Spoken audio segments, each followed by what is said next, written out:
Hi, I'm Richard Karn, and you may have seen me on TV talking about the world's #1 expandable garden hose. Well, the brand new Pocket Hose Copperhead with Pocket Pivot is here, and it's a total game changer. Old-fashioned hoses get kinks and creases at the spigot, but the Copperhead's Pocket Pivot swivels 360 degrees for full water flow and freedom to water with ease all around your home. When you're all done, this rust-proof anti-burst hose shrinks back down to pocket size for effortless handling and tidy storage. Plus, your super light and ultra-durable Pocket Hose Copperhead is backed with a 10-year warranty. What could be better than that? I'll tell you what, an exciting radio-exclusive offer just for you. For a limited time, you can get a free Pocket Pivot and their 10-pattern sprayer with the purchase of any size Copperhead hose. Just text WATER to 64,000. That's WATER to 64,000 for your 2 free gifts with purchase. WATER to 64,000. By texting 64,000, you agree to receive recurring automated marketing messages from Pocket Hose. Message and data rates may apply. No purchase required. Terms apply. Available at pockethose.com/terms. Criminology is a true crime podcast that may contain discussion about violent or disturbing topics. Listener discretion is advised.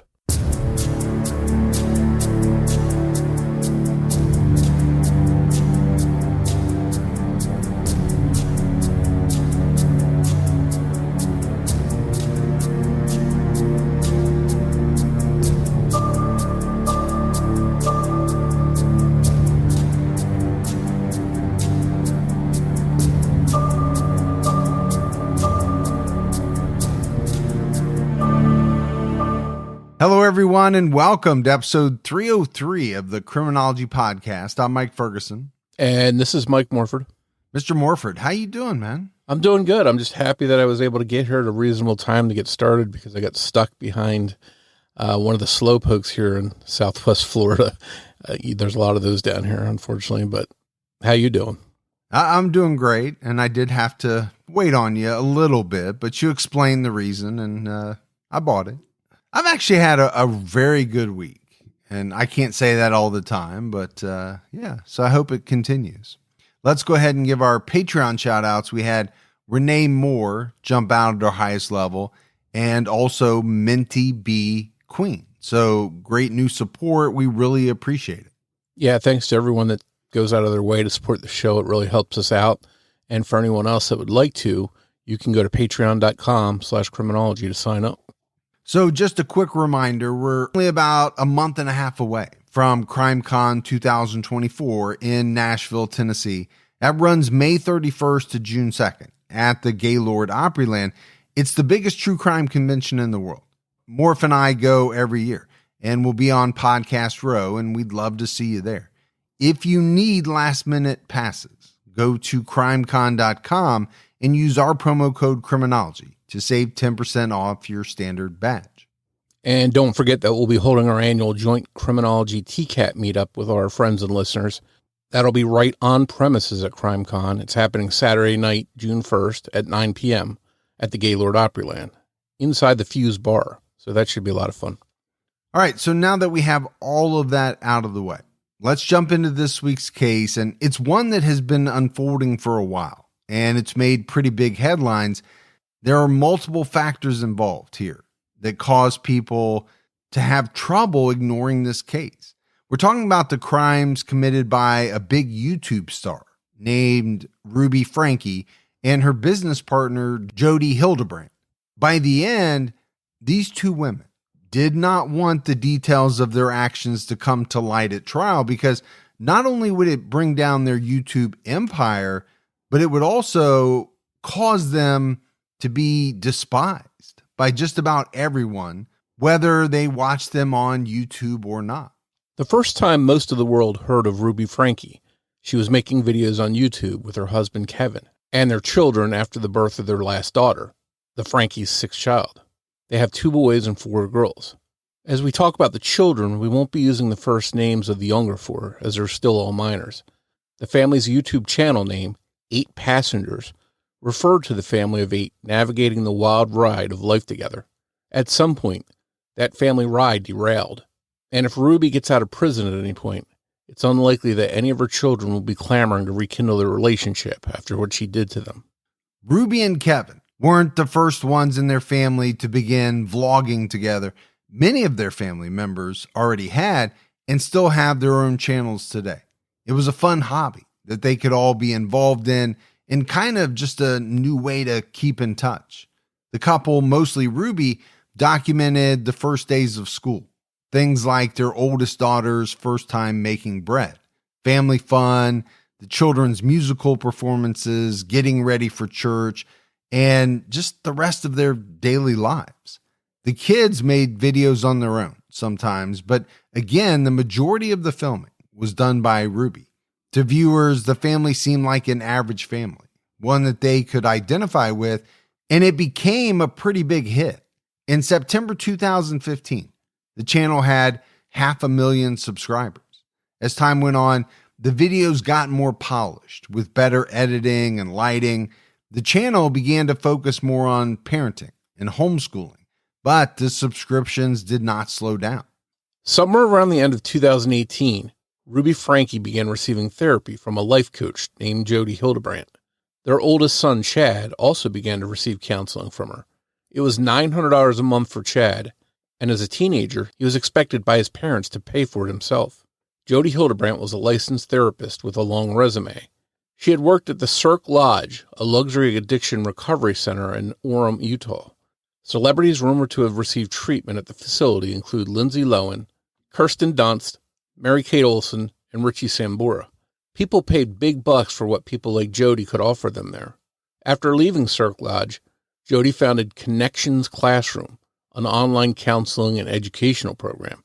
She was so trusted that the Church of Jesus Christ of Latter-day Saints would once refer its members to her for counseling.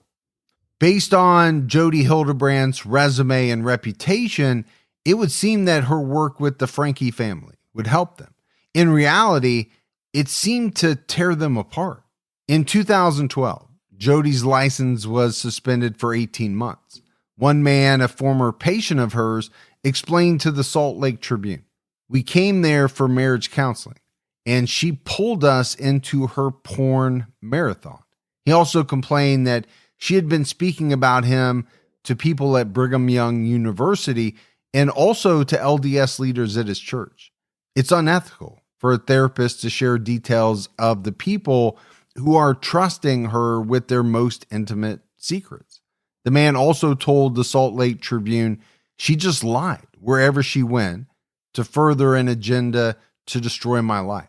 Although this patient didn't have an addiction to pornography, this is what Jodi singled out. And it was like she tried to force him to admit that he did. The patient said she would only threaten me that if I didn't take more sessions and have my wife take more sessions, the alleged addiction would destroy my life. And these sessions weren't cheap. They cost up to $2,000 a month.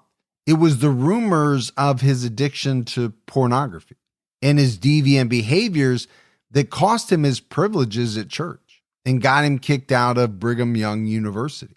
So, here's a guy who wanted his marriage to be better, and instead, he essentially lost everything. There are multiple other men who feel that Jodi came between them and their wives and tried to single them out as porn addicts, and Ruby Franke's husband, Kevin Franke, was one of them. Ruby was getting more and more involved in Jodi's teachings as time went on. In 2019, Ruby talked in a vlog about listening to the Connections podcast. Sharp-eyed viewers noticed the word connections and some of the key words from the program written on the whiteboard used to homeschool the children.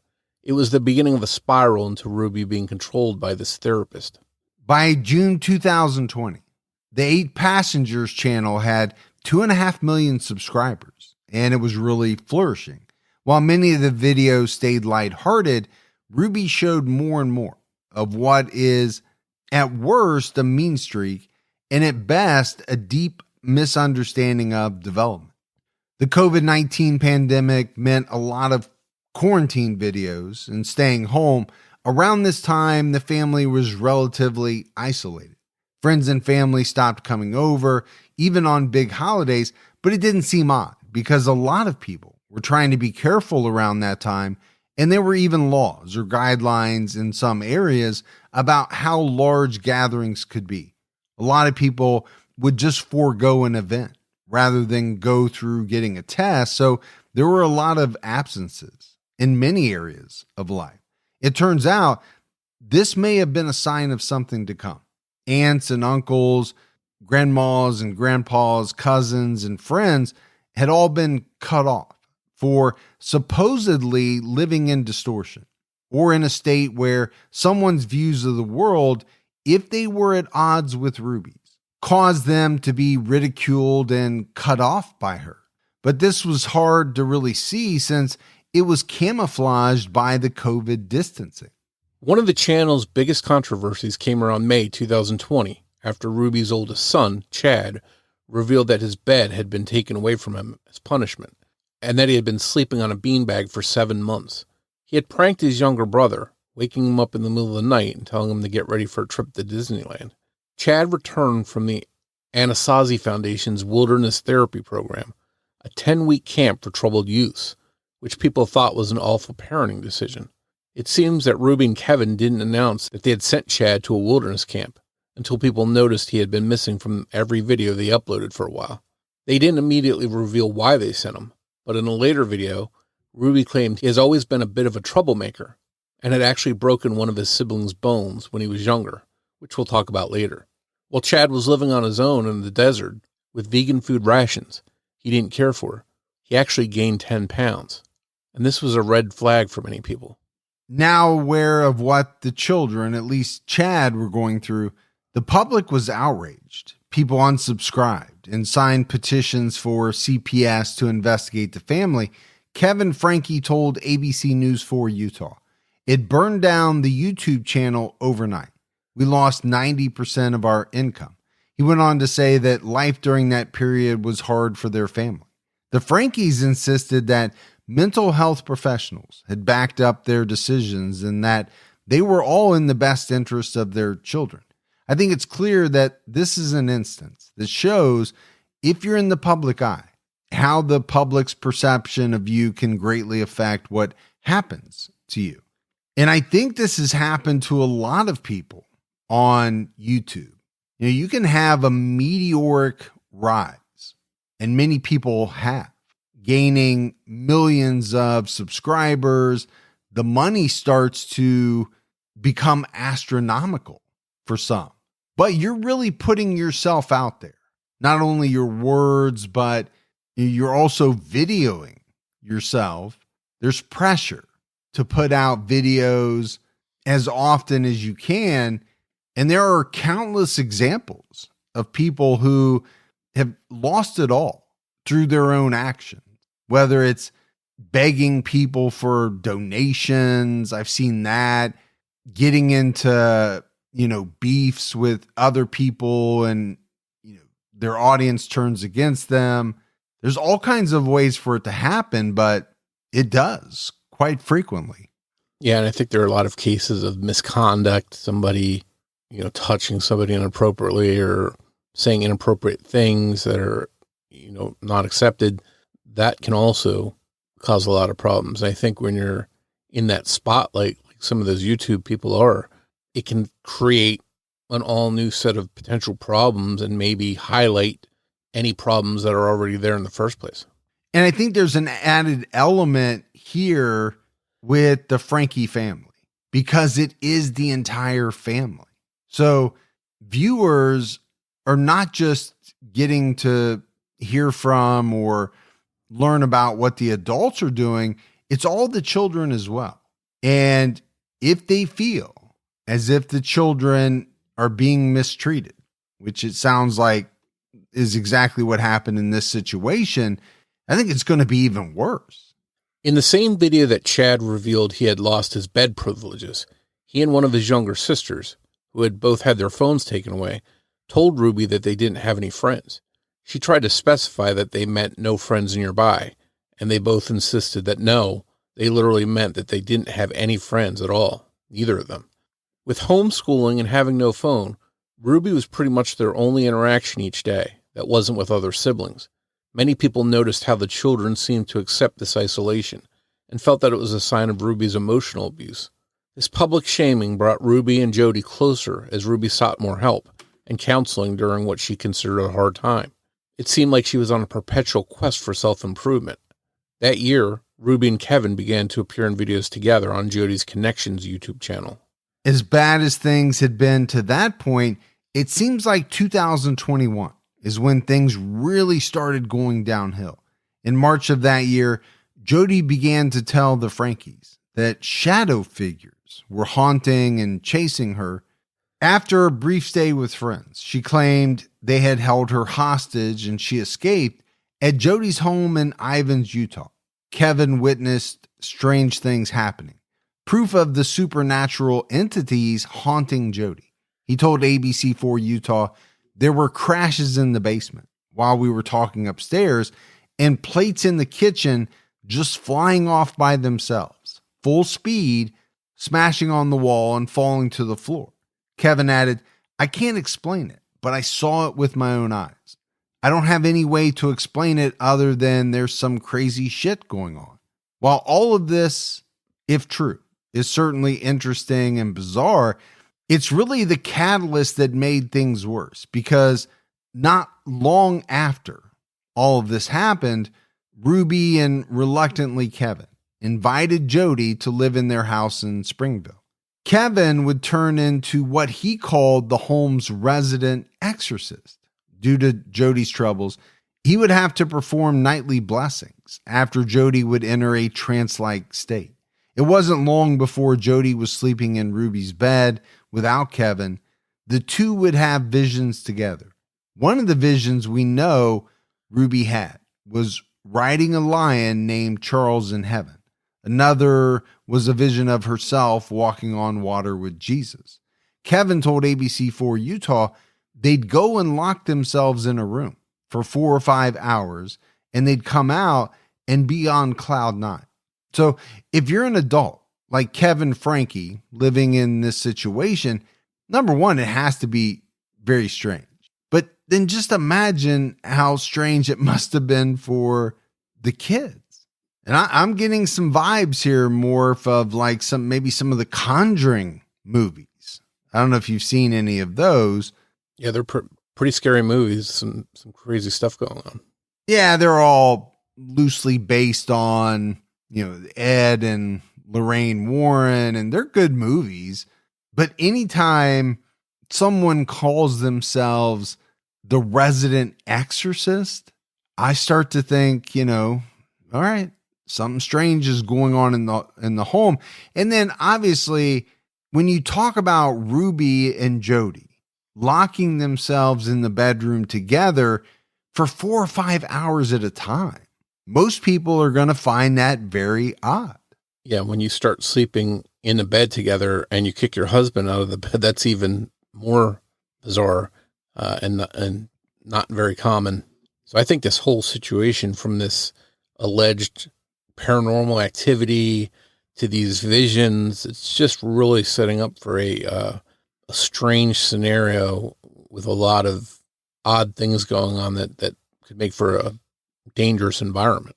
And especially when you factor in the kids, right? How dangerous is all of this going to be for them? Whatever was happening in the home was definitely attracting attention, both online and off. According to Kevin, when a social worker came for their unannounced welfare check, Ruby and her youngest daughter were baking together and doing a puzzle, almost as if they had been tipped off. But all of this activity put a strain on the Franke marriage, and toward the end of July 2022, Ruby and Kevin Franke separated. By this time, Ruby had begun deleting or removing videos from her YouTube channel, mostly ones where her parenting and her choices were criticized. We only have access to archived content now, but it looks like the final 8 passengers video with Ruby in it was uploaded on January 3rd, 2022. This video documented one of the kids' baptisms. After this, Ruby's sister Julie posted a vlog of the children with the rest of the family, but not their parents. Ruby was still on social media, but mostly spending time with Jodi. They were now business partners with the YouTube channel Connections and the 8 Passengers Instagram account, which had been changed to the Moms of Truth channel, offering parenting classes. After this, Ruby explained that because she was accused of exploiting her children, she wouldn't be sharing them with the world. This allowed the children who were homeschooled to become much more isolated from the world. Ruby began spending even more time with Jodi once her kids were out of sight from the public. By September 2022, Sherry Franke, who was now in college, was no longer speaking to her parents. It's unclear whether she decided to cut them off or if she somehow upset Ruby and was basically being shunned. She was in touch with the rest of her family, though, like Ruby's siblings and parents who had been cut off by Ruby around 2020. As bad as things were for the Franke children in 2022, they would get even worse in 2023. By this time, Ruby was living in Ivins with Jodi. She brought the two youngest children with her, and sometimes the youngest of the middle daughters, referred to as J. The oldest of the two middle daughters, referred to as A, seems to have been mostly left to fend for herself in Springville. She worked as a lifeguard there, even though Ruby and the other children were in Ivins with Jodi. Offer valid on standard browsers, U.S. only. When I heard about Date My Age, I thought, really? But there I was in my empty, quiet house, my laptop on the kitchen counter, and I typed in my name. Looking for a man between the ages of 40 to 60? Sure, why not? Date My Age is different. With verified profiles, you can feel safe and secure to explore meaningful connections with interesting and mature singles. Date My Age made it really easy. I could join and view online profiles for free. All of a sudden, my empty house wasn't so quiet anymore. I got so much attention, it just made me feel seen and alive. Date My Age helped me start a totally new chapter in my life. Find a friend, a lover, a partner at Date My Age.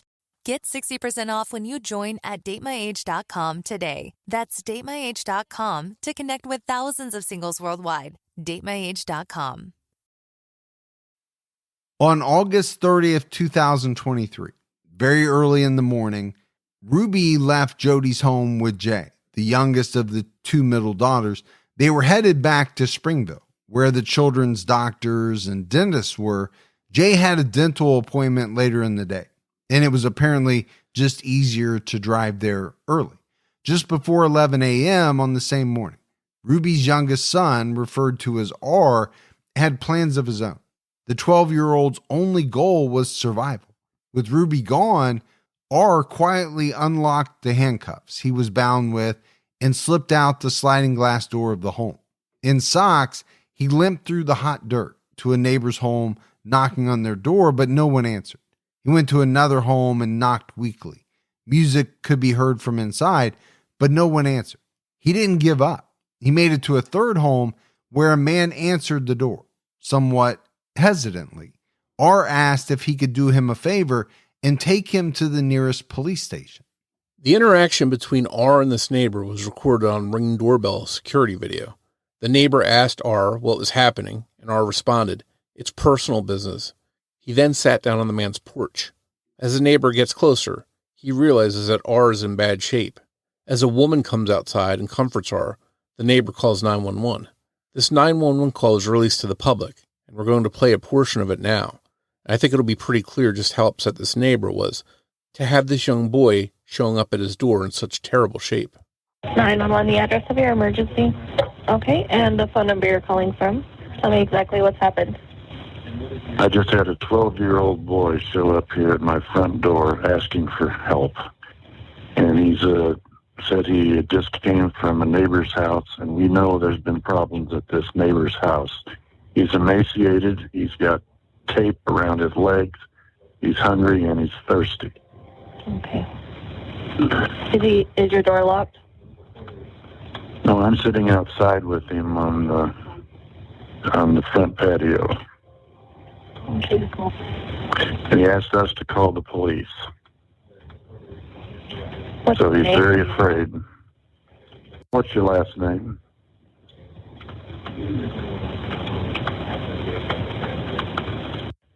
He's 12 years old. Yes. Okay, and can you ask him his date of birth? Can you tell me your birthday? Okay, and are the neighbors out of their home, or is anybody looking for them that you can see? No. Our homes are far enough away. I'm not sure. How did you get out of the house? Orange. He went out. He says he just left through the porch at the neighbor's house. Her name is Jodi Hildebrandt, and she lives 2 doors up the street. Out here in Cayenne, Yeah, out here in Cayenne, the houses are far apart, so he walked just under a block to get to our house. He rang my doorbell and asked me to call the police. Does he seem to be under the influence of drugs or alcohol? I don't think so, but he's very thirsty, and Need an ambulance? I don't think he needs an ambulance. I'll let the cops decide that, but his ankles are taped up, and he won't tell us why. Okay. But he has duct taped around each ankle. Yeah, there's sores around them. I think there's a good chance he's been... He also said... Oh, and he has been around his ankles. I mean, his wrists as well. Okay, this boy has been... He needs... This kid has obviously been... I think he's been detained. He's obviously covered in wounds. Okay. Let's get the paramedics headed over that way, okay? Oh, that's a good idea, too. Let's see. Has he told you where his mom or dad are? Haven't asked him that. Hmm? Yeah. You know where your mommy is? I really got you. Yeah, I'm sure that doesn't matter, son. Do you know where your mom and dad are? Well, actually, I don't know where my mom is, but I do know where my dad is. He's not anywhere here. Really? Nowhere here. Okay. No, he doesn't seem to. He says he knows where his mom is, but... He doesn't know where his dad is. That's correct. I do know where my dad is. Is his mom home? He doesn't live He just says he doesn't live around here. Okay.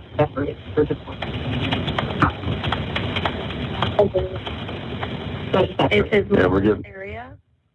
Is your mom around here? Have you seen her lately? No, He doesn't know where she is right now. Does he know his mom's name? What's your mom's name? Ruby Franke? Ruby Franke is his mom's name. So no doubt, I mean, that's kind of a heartbreaking 911 call. And we've talked about this before, more of, someone showing up at your house, ringing the doorbell, let's say you answer it and it's a person in distress. Now, in this case, it's a child. With adults, at least from my point of view, there's always a little bit of suspicion. Is this a trap? What's going on here?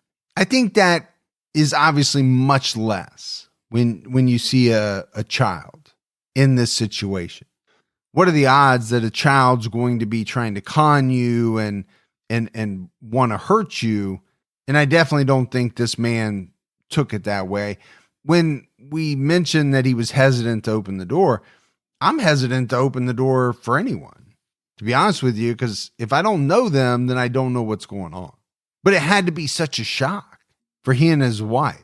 Yeah, it's not every day that somebody shows up at your house, with bindings on or handcuffs, whatever the situation he's describing this 911 call. You can tell he's affected, and it sounds like he's on the verge of tears just describing what this kid looks like to the dispatcher. So it had to be quite shocking for him to be experiencing this. Needless to say that after such a disturbing 911 call, police quickly were dispatched to the neighbor's house to see what exactly had happened to this little boy. Before officers made it to the neighbor's house, Jodi flagged them down. She was looking for a little boy who was missing. Officers found it quite a coincidence that they were responding to a call about a little boy, but Jodi didn't follow them to the neighbor's house. She headed straight home and went inside and called Ruby. Maybe she tried to clean up the house a bit, but we'll never know. It does seem that no matter what she knew that things might be turning bad for her.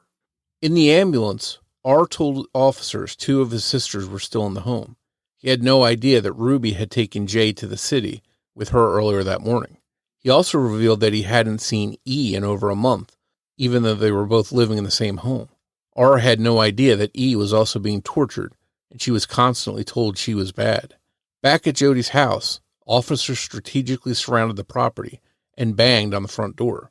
Jodi answered, pretty shyly, trying not to open the door all the way. She had her cell phone in one hand up near her face and told officers that she was on the phone with her attorney. One of the officers heard on his body cam audio saying, "That's great. Step aside." After a careful sweep of the home, police found 10-year-old E sitting silently and motionlessly in a closet hiding. Her head had been shaved, and she was wearing jeans and a polo-type shirt. Officers first thought she was a boy and continued to try to find the little sister R had told them about. They tried to convince her to come out of the closet or to let them carry her out, but she wouldn't move. She wouldn't say much other than that she was nervous. They brought her a personal pizza and a milkshake. After she finished the whole pizza, they brought her a large pizza, and she ate 2 slices. Finally, after 4 hours, she stood and agreed to walk out with the EMTs. Once E was safe and in an ambulance, Ruby, Franke, and Jodi Hildebrandt were both taken into custody and arrested. They were each charged with 6 counts of child abuse, according to the Salt Lake Tribune. Washington County Attorney Eric Clark called Jodi's home a concentration camp-like setting. He said Ruby sat motionless, blinking at detectives as they asked her questions. The only time she talked was to ask for a lawyer. Jodi claimed to want to cooperate, but felt that she couldn't talk on the advice of her lawyer. And I want to go back to what, police encountered when they entered this home. Here's a 10-year-old girl, E, with a shaved head, obviously scared to the point where she's hiding in the closet, won't even come out. And my thought, Morph, is that this girl must have been starving. Anyone who's had a 10-year-old, most 10-year-olds eat a certain way. Many of them can be picky, but they don't normally eat a lot. This girl ate a personal pizza, drank a milkshake, and then ate 2 slices of a large pizza. So that tells me she must have been starving. Yeah, you really can visualize a lot of this going on, this scene unfolding to where you've got a starved child who's eating a pizza and a half, stuck in the closet, afraid to come out, head shaved, and the boy that escaped, he's handcuffed. And then you have the summary of it was a concentration camp-like setting. It just really paints an awful picture of what life for these kids in that home must have been like. At the hospital, officers discovered that E was R's little sister. They still couldn't find J, who R had thought was there with them at the house. Officers went to the Franke's home in Springville, but no one was there. The house was locked and the windows were all covered by blinds. Authorities finally found both of the middle daughters with Jodi and Ruby's friend, Pam Botchter, in American Fork, Utah. Ruby had called Pam, probably after receiving a frantic call from Jodi about R escaping, and asked Pam to take them to her home due to a family emergency. The oldest of the middle daughters, A, left for work early due to a family emergency. It was Pam who picked her up from work. Pam, who is also president of the Connections Foundation, acted like it was normal for them to be there. They were usually supposed to clean her house while they were there. The girls eventually went to live with the oldest Franke sibling, Sherry. So now we have someone else in the mix, Pam, who was also, part of this Connections Foundation. But the point that struck me was that she was pretty nonchalant, right? She acted like, it was pretty normal what was going on. And that these girls were supposed to clean her house while they were there. I mean, Morph, what is going on? Yeah, it almost sounds like some kind of forced child labor or something. And Pam is higher up in this company. We don't know what was said to her, but she seemed to want to be involved here. And maybe it was fear that she would lose her position and decided to help Ruby and Jodi, but it definitely doesn't look like a good situation. And I think we need to point out, too, she hasn't been charged with any crimes or any wrongdoing. But the one thing you would have to say is that it seems as though this was a nightmarish scenario for these kids who were living there. The more police learned about the entire situation, the more disturbing the details were. And had it not been for R escaping, these details might still not be known. This was not R's first attempt at escape either. In July, he had run away from the home unsuccessfully one morning at 2:30 a.m. Ruby woke up and noticed that R was gone. She woke Jodi, and they rushed to the car to search for him. After driving for quite a while, they found R walking down the road, which they later called a miracle. He had been headed to town to go for help. They took him back home, and after this, his punishments increased. His shoes were taken from him, and at bedtime, he was actually tied to Ruby so that he could not escape at night. According to a journal Ruby kept, she decided after the first attempted escape that her two youngest children, quote, were never going home. After this, Jodi and Ruby began looking for even more secluded land in Arizona. She added a journal entry that read, "We will drop them like hot potatoes out in the desert, their new home." While there is not an overt threat here against the children, dropping the kids off in the Arizona desert can clearly be taken as a threat against them. R likely saved the lives of all four minor siblings when he escaped. Who knows what may have happened to him in a secluded desert area in Arizona with no neighbors around. In November 2023, Kevin Franke filed for divorce. 1 month later, on December 18th, Ruby Franke entered a guilty plea to 4 charges of second-degree child abuse. The plea agreement revealed even more abuse. According to the Salt Lake Tribune, by pleading guilty, Ruby acknowledged that she had forced her son's head underwater, cut off his oxygen by smothering him with her hands, and kicked him while wearing boots. This was without a doubt proof of severe abuse on Ruby's part. Her deal also required her to testify against Jodi at her eventual trial. But just over a week later, 2 days after Christmas on December 27, 2023, Jodi Hildebrandt officially entered her own guilty plea to the 4 charges of second-degree aggravated child abuse. 2 counts each were dropped in exchange for Ruby's and Jodi's pleas. And all of this, Morph, is just very hard to hear and extremely hard to picture, although it's almost impossible not to try to picture it in your head. It's enough to make you sick. In January 2024, Kevin Franke asked the court to order Jodi Hildebrandt to pay restitution to his children, E and R, so that they could afford the therapy and medical care they needed to try to get through this nightmare that they had suffered. At the time, her Ivans home was listed for sale at over $5 million. After this, a judge ordered that Jodi take her home off the market until after sentencing. On February 20th, 2024, Ruby Franke and Jodi Hildebrandt were both sentenced to at least 1, but up to 15 years in prison for each charge to be served consecutively. On paper, this is a minimum of 4 years and a maximum of 60. Their actual time behind bars is limited to 30 years by law because the charges they were convicted of are second-degree felonies, which have a 30-year maximum. There's no way for them to serve more than the maximum for 2 of the charges. Ultimately, the length of their actual sentence will be determined by the members of the Utah Board of Pardons and Parole. Part of the plea deal Ruby took included testifying truthfully against Jodi if her case went to trial, which was an agreement by the Washington County Attorney's Office to remain neutral. If Ruby agreed to plead guilty and serve time in prison, they would agree not to argue against parole at her future hearing. Jodi didn't make the same deal as Ruby. Prosecutors can and likely will argue that she stays behind bars for longer. First, it could be argued that none of this would have happened if it weren't for her.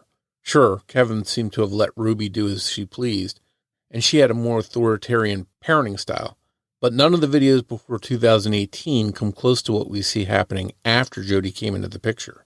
Second, Jodi, as a licensed therapist, is a mandated reporter, where Ruby, an overwhelmed mother with a high school education, may not have understood the full extent of abuse or the law. Jodi certainly did. She was educated, trained, and licensed. She had a duty to report abuse, and instead she decided to inflict it. In court, Judge John Walton said to Jodi before sentencing, "Adults with specialized training, in particular, are supposed to protect children. You didn't do that in this case." And finally, Jodi likely only agreed to plead guilty because the writing was on the wall.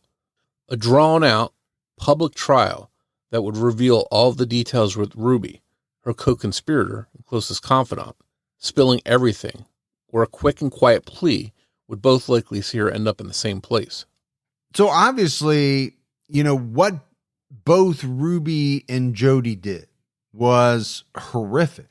But I did think it was interesting that the judge kind of made a distinction, especially when it came to Jodi, because she did have the training. She was a licensed therapist, basically saying she had a duty to report this abuse, and instead she inflicted it. I mean, I don't think he was letting Ruby off the hook by any means, but there was definitely an emphasis on his part that Jodi should have known better. Yeah, I think they're both to blame for sure. Jodi was a trained expert and should have known what constituted abuse just from her profession. But as a parent, as a mom, Ruby should have known that the stuff she was doing to her own children was just against the law. I mean, it's common sense as a parent. You can't handcuff your children and starve them and do the kinds of things that she did. So for her to allow that to happen, ultimately, it's her job to protect her children, and she participated in abusing them. Yeah, I think it's a great point. While the judge did make a distinction, I can't see any way how Ruby would have thought all of these things that she was doing was not child abuse or was not wrong. Ruby and her family placed most of the blame on Jodi and felt that Ruby was simply misguided and manipulated. According to Fox 13 Now, a statement released by Ruby's attorneys offered the explanation that Jodi systematically isolated Ruby from her extended family, older children, and her husband, Kevin. This prolonged isolation resulted in Ruby being subjected to a distorted sense of morality, shaped by Jodi's influence. According to ABC4, Kevin Franke has called Jodi Hildebrandt a cult leader. And I'll be honest with you, Morph, as we went through this case, as we, went through the research, that was always kind of in the back of my mind. Whether this was a quote unquote cult, I don't know, but it did seem as though Jodi Hildebrandt exhibited some of the things you see from cult leaders. Yeah, I think when you look at cult leaders, they have a personality and a controlling way about them that influences a lot of people. And often those people that follow these cult leaders, it's almost like they're brainwashed, and they start doing things that to most people are out of the norm. And we definitely see that here with Ruby.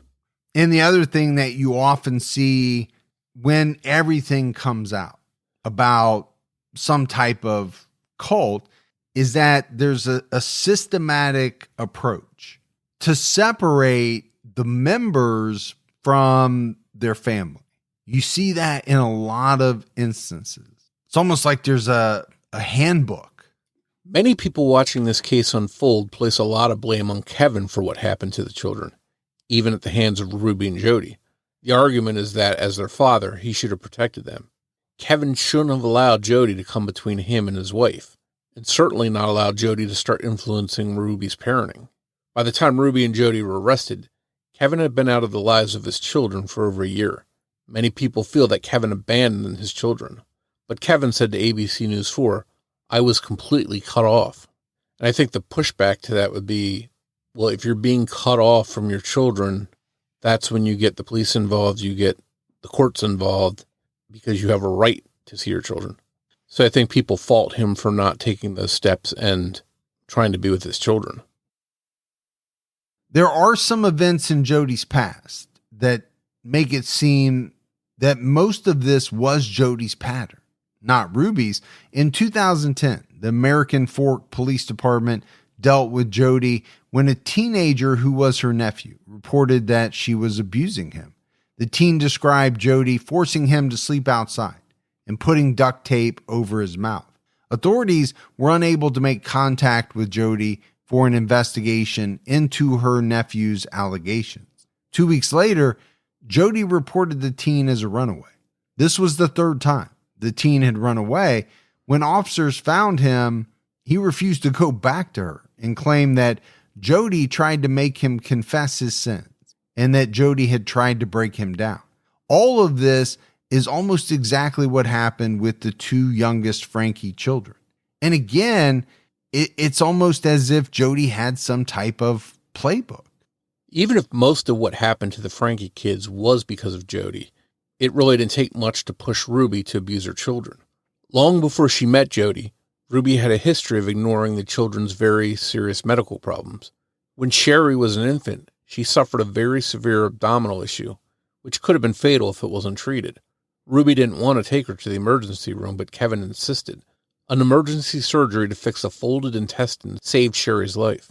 She was in the hospital for a week after the surgery. Ruby later claimed that she didn't want to take her in because she thought she would be laughed at for overreacting, like all first-time parents do. When R was about 8 months old, Ruby refused for an entire week to seek medical treatment for a hurt leg. It turned out that he had a broken femur. The official story is that R fell off of the couch, but it's pretty suspicious for such a small fall to break such a strong bone.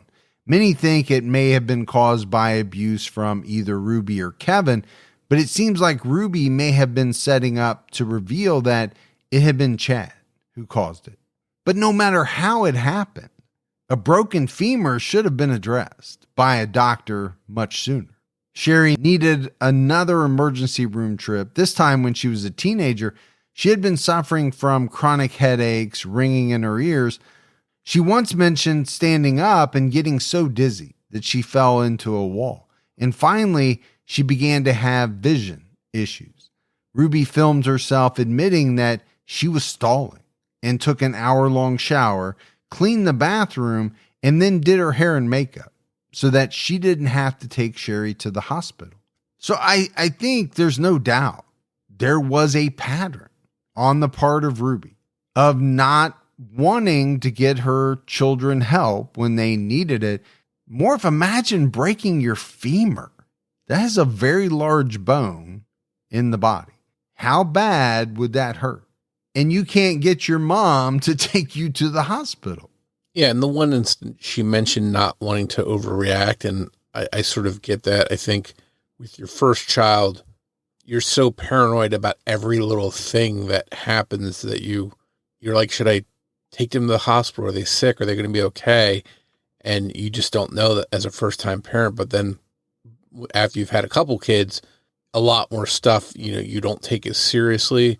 So with older kids, when they get older, I could see her maybe knowing when it's really important to take them to the doctor, when it's not. But to take a shower and stall and admit to stalling when, her daughter's having all these serious issues, most parents are going to go out of their way to get them to the ER when they see how serious it is.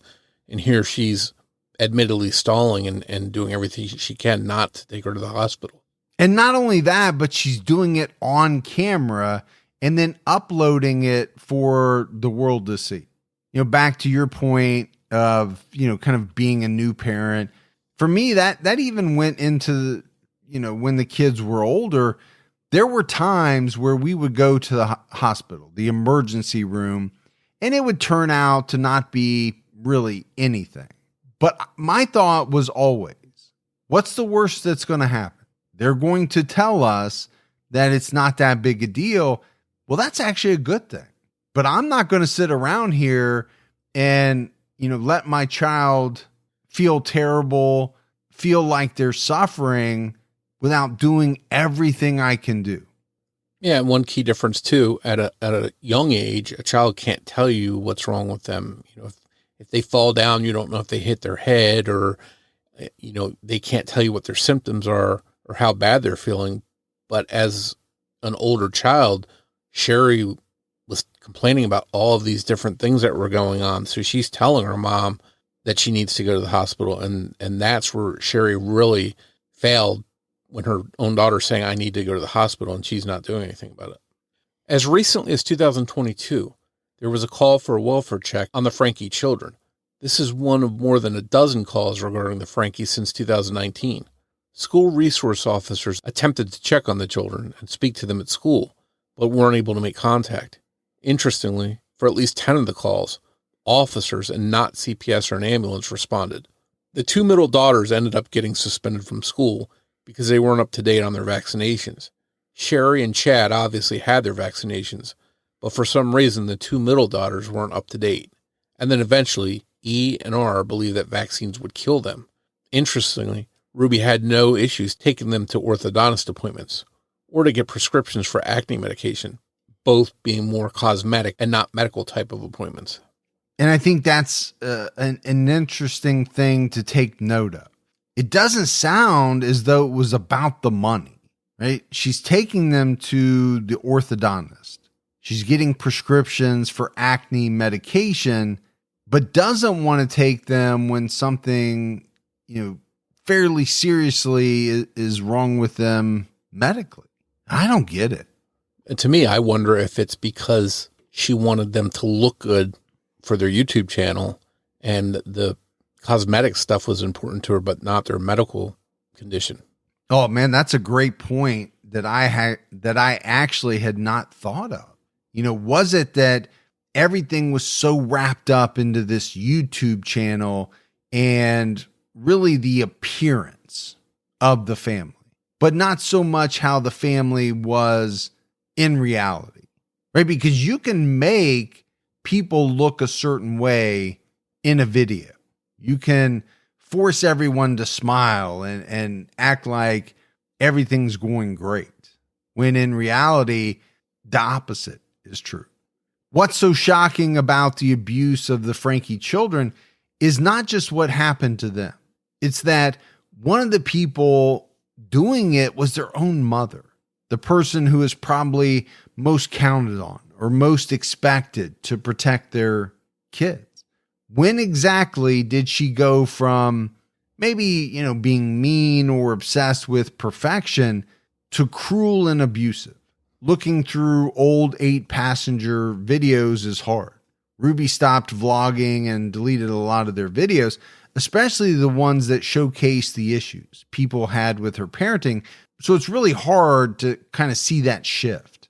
You don't see happy children turn into abused and isolated children. This was done strategically and in private. They ended up moving to a new town. The kids were homeschooled. They were punished for various things and had their phones taken away. And then for E&R, eventually they were moved to Ivins, Utah, where they didn't even see each other under the same roof. There was an obvious shift in Ruby's mindset, though, at least publicly. In 2018, she filmed herself saying, "My job as a parent is not to force them to do anything." She was referring to whether she made her kids go to church with her, adding, "I can't make them have the same values and principles I do." Something she never wanted to happen to her own family was to stop talking to each other because they disagreed on a value.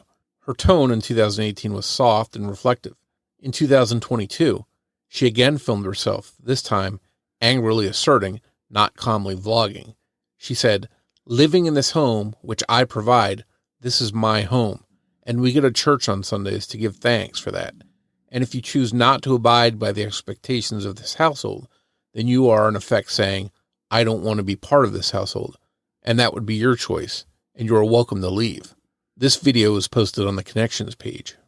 Some of the themes that would come up later, like punishing the children for stealing water and food, the kids being made to do difficult chores, and age-inappropriate expectations of the children were always there in the 8 passengers videos, but they were just much more subtle.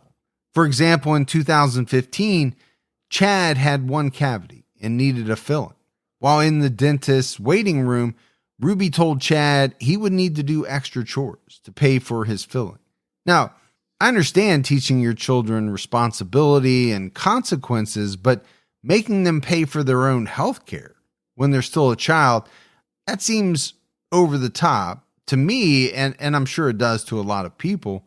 In other videos, Ruby warned her children that they would go to bed without the privilege of eating dinner. So this is clearly not a kind and supportive mom. Most moms would go hungry themselves without dinner so that their kids wouldn't have to.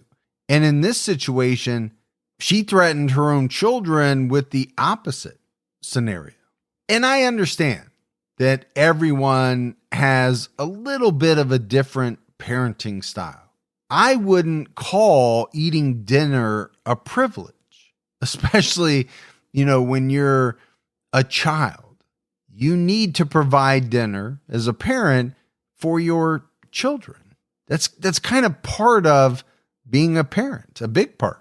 Yeah, and sometimes if you're like my kids, you have to have your own separate meal, and my wife is constantly cooking my son noodles and chicken nuggets because that's all he'll eat. So, she goes out of her way to make sure he eats, and I'm sure a lot of other parents do the same thing. So, to see her threatening their child not to have any food for dinner is it's very sad. It is sad, and it's not like you have to feed them filet mignon or lobster tails. I'm not saying that, but it's pretty tough to threaten your children with not eating, not being able to eat dinner. Yeah, I think most parents that you ask would be heartbroken if they knew that their children had to go to bed hungry at night and would do anything they could to not have that happen. So for her to use that as a threat just seems really, really low. It always seemed to be Sherry Franke, the oldest child, comforting her younger siblings, encouraging them, or being understanding.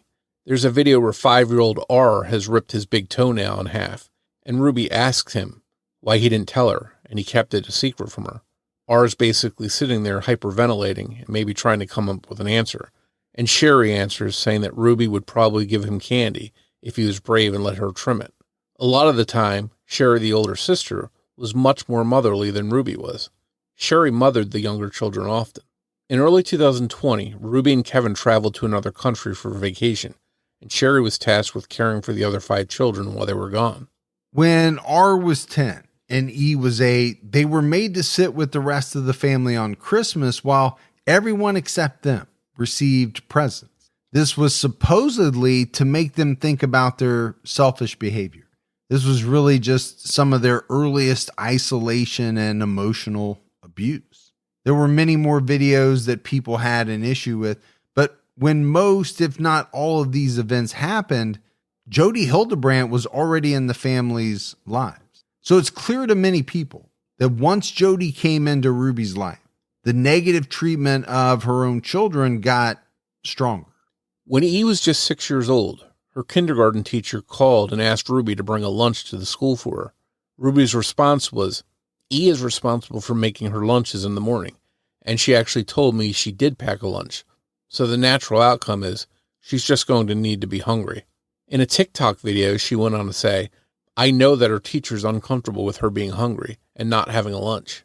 Ruby didn't bring E lunch that day. What people were most upset by was that Ruby also said, hopefully nobody gives her food and nobody steps in and gives her lunch. When this choice came under fire on the channel, Kevin and Franke backed Ruby up, explaining that E came home 2 hours later and had a wonderful, fulfilling snack. And he added, and you know what? She never forgot her lunch again. To me, it sounds like Ruby and even Kevin thought that they were administering some type of tough love scenario to the kids, trying to teach them responsibility. And I get that. Some of that stuff is important. It just seems like the way they went about it was so extreme. And I can tell you for sure. With my wife being a teacher, if she was in this scenario, she'd get that kid a lunch if she had to, pay for it herself. I just know that for a fact. And I think there's a lot of teachers out there who do that type of stuff on a daily basis and never get recognized for it. Yeah, and I agree. You want to try and teach your kids to remember things and to have a routine and to be disciplined. But at the same time, they're kids. They're going to make mistakes. They're going to forget stuff. I mean, as adults, we do that. Nobody's perfect. So to hold that against your children is just, really despicable. And to not bring lunch to her and not just that, but to hope nobody else gives her food, it just really, really, really low.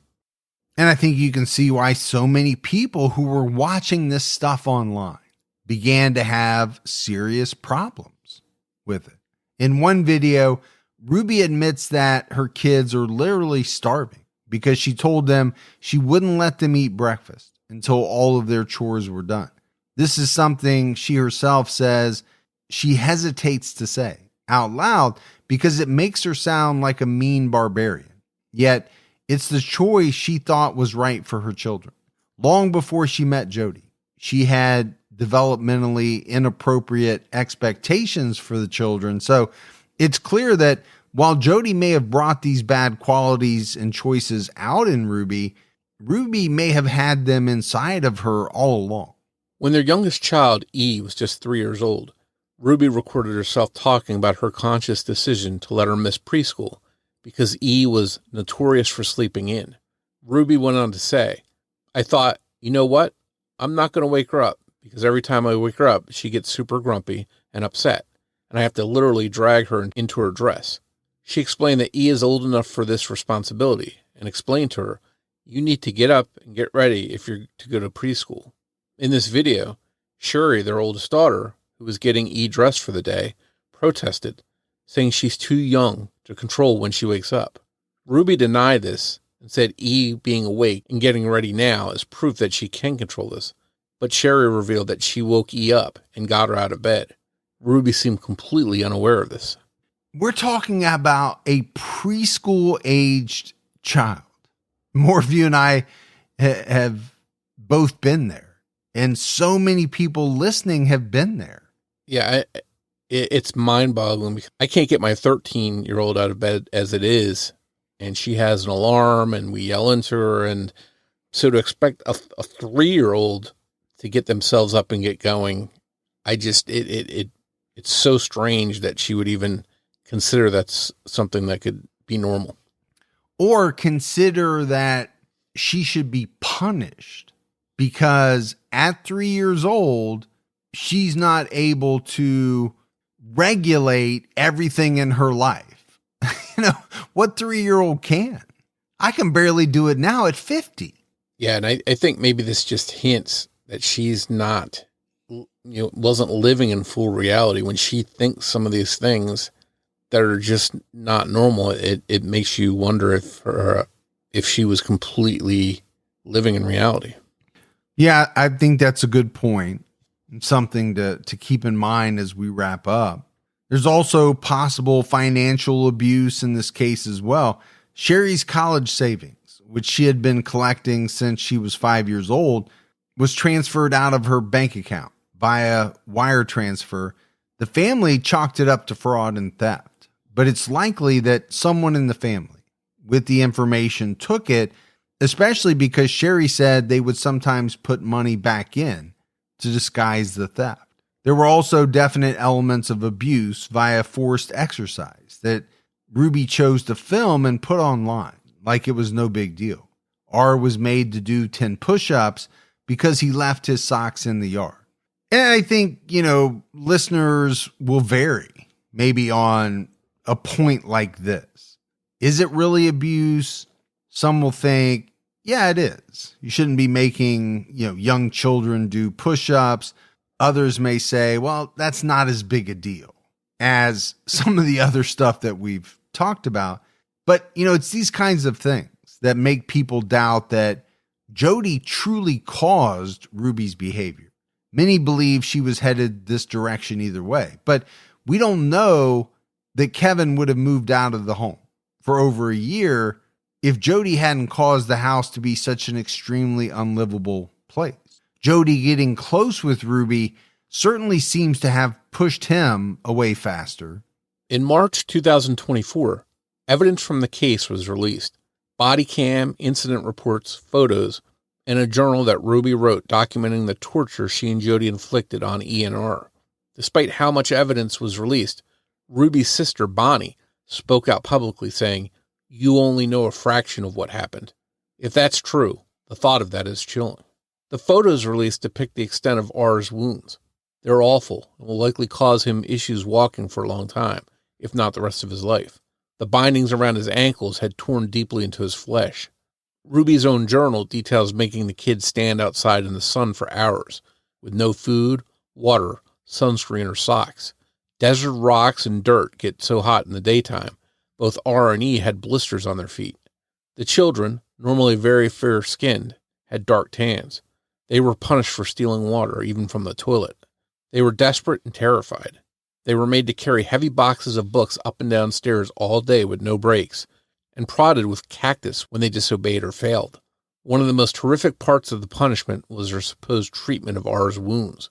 They mixed cayenne pepper, lots of it, into honey, and slathered it on his injuries, and covered that in plastic wrap, and then covered the plastic wrap in duct tape. Ruby's journal blamed R's infections on how evil he was. And I think this is at least the second time that this has come up, punishing the kids for stealing water.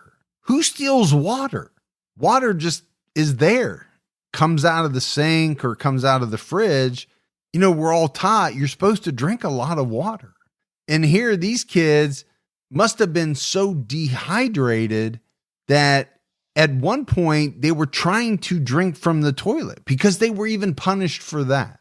And I think the more we talk about it, the more upset I'm getting. And I'm sure the more upset listeners are getting. You know, think about the treatment. And I'm using that word treatment very loosely of R's wounds. Okay, you've got some kind of homemade salve that you're then covering in plastic wrap, and then you're wrapping duct tape around it. In what world does that constitute treatment? Yeah, the more we talk about this and the more of these horrible details come out, the more it's easy to understand why Ruby was so despised. You know, Jodi too, but Ruby, at the end of the day, this is her kids. It's her own children she's doing this to. So I think there's an especially extra disdain for her. And let's not forget that she wrote down that she blamed R's infections on how evil he was. So, you know, you mentioned it more. What reality is she living in? I think there's a real question there of just exactly what her grasp was on reality. As we wrap up, it's really hard to fathom the things that were done to the Franke children. Even more difficult to fathom that their mom, Ruby, was responsible, aided by Jodi, and that perhaps they brought out the worst in one another, and that it was the children who paid the price. As we mentioned, some people also blame Kevin and say that he is the father, should have stepped in, but whoever gets the blame here, whatever you can think of that was the catalyst for these events, at the end of the day, it's important not to forget the victims, the Franke children.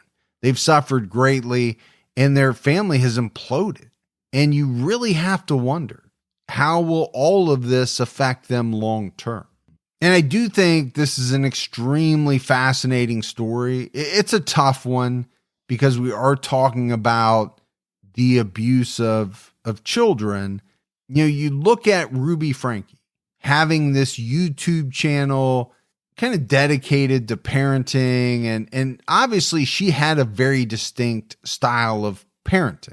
It sounds to me that in the beginning, it was this kind of tough love, you know, you're on your own, you're responsible for yourself type of deal. But there's no doubt that it got more extreme as the years went on, to the point where, you know, even her own subscribers started to be appalled at what they were seeing on their screens, to the point where, they were calling child protection services and things like that. But then it's this introduction, this association with Jodi Hildebrandt that really seems to have taken all of this to a much worse level. Some people have described her as some sort of cult leader. Maybe there's some truth there, but whatever the relationship was, and it does seem to be a strange one, it resulted in these children being harmed.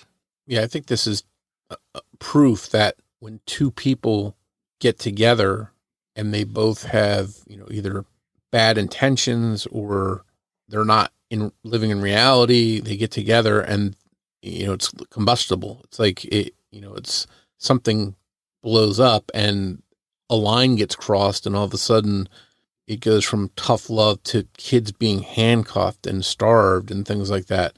So we definitely see some kind of line being crossed here and going into territory that, as a parent, none of us can imagine our children being in and being treated the way these kids were. And I think it's a miracle that none of them died, because I could easily see this being really tragic where eventually one of these children dies. Well, yeah, based on what we talked about. If you're being punished for stealing water, how much water are you getting? Is it possible that one of these kids could have been so dehydrated that they died? Or, some of these bad infections that weren't treated medically, could that have caused the death of one of these children? And I think you can make the case that the possibility exists. And going back to, something you were just talking about, two people getting together and it being combustible.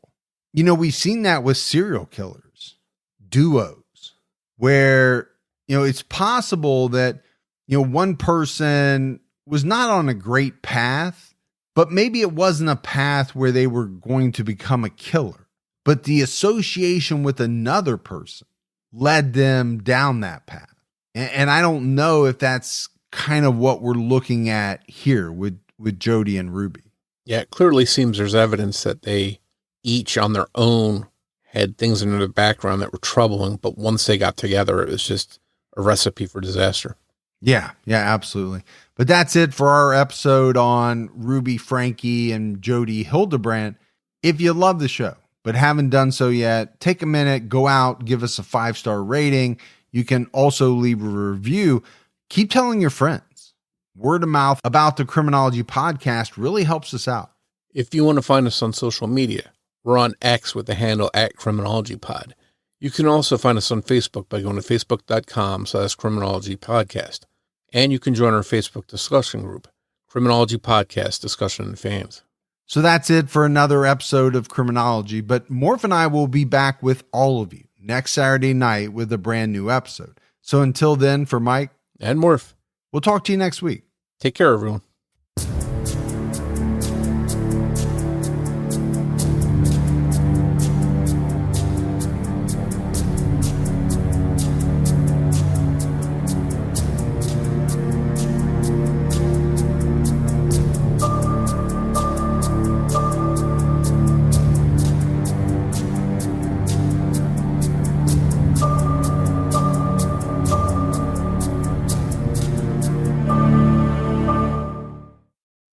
Comes in many forms. Commonwealth Charter Academy works to perfect K-12 virtual learning and in-person experiences. To us, it's all in a day's work. CCA, how schools should work. Visit ccaeducate.me.